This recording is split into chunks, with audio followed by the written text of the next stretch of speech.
നല്ലൊരു ചായയും കടിയും വൈകിട്ട് ഒരു 4 മണി നേരമൊക്കെ നമുക്ക് മസ്റ്റാണല്ലേ.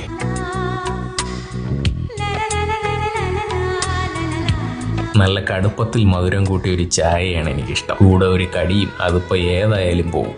കറുമുറുന്നുള്ള പരിപ്പോടയോ, പുറമേ ക്രിസ്പിയായ നല്ല ചൂടുഴുന്നോടയോ, നല്ല മധുരമുള്ള പഴംപൊരിയോ, അങ്ങനെ ഏതായാലും മതി. വൈകിട്ട് 3 മണി മുതൽ രാത്രി 11 മണി വരെ നല്ല ചായയും കടിയും കിട്ടുന്ന ഒരു സ്പോട്ടിലാണ് നമ്മൾ ഇന്നുള്ളത്. പേരൂർക്കടയുള്ള Manchatti restaurant. Black tea, normal tea, Boost, Horlicks, Bournvita green tea, അങ്ങനെ ഒത്തിരി വെറൈറ്റി ചായകളും കൂടെ പരിപ്പുവട, പഴംപൊരി, സുഖിയൻ, ഉഴുന്നുവട, കൊഴുക്കട്ട, ഇലയട ഒക്കെ കടിയായി ഇവിടെ കിട്ടും. ചായയ്ക്ക് 10 രൂപ, കടിക്ക് 10 രൂപയാണ് റേറ്റ്. ചായയിൽ മിൽമാപ്പാൽ മാത്രമാണ് ഇവിടെ ഉപയോഗിക്കുന്നത്. പേരൂക്കട വഴയിലയിലെ പുരവൂർ കോണം EVM ഹോണ്ടയുടെ ഓപ്പോസിറ്റ് ആയിട്ടുള്ള മൺചട്ടി റെസ്റ്റോറൻ്റ് ആണ് കറക്റ്റ് ലൊക്കേഷൻ. അപ്പോൾ നിങ്ങൾ ഇവിടെ വന്ന് എക്സ്പീരിയൻസ് ചെയ്യുക. Stay follow Trivandrum foodies.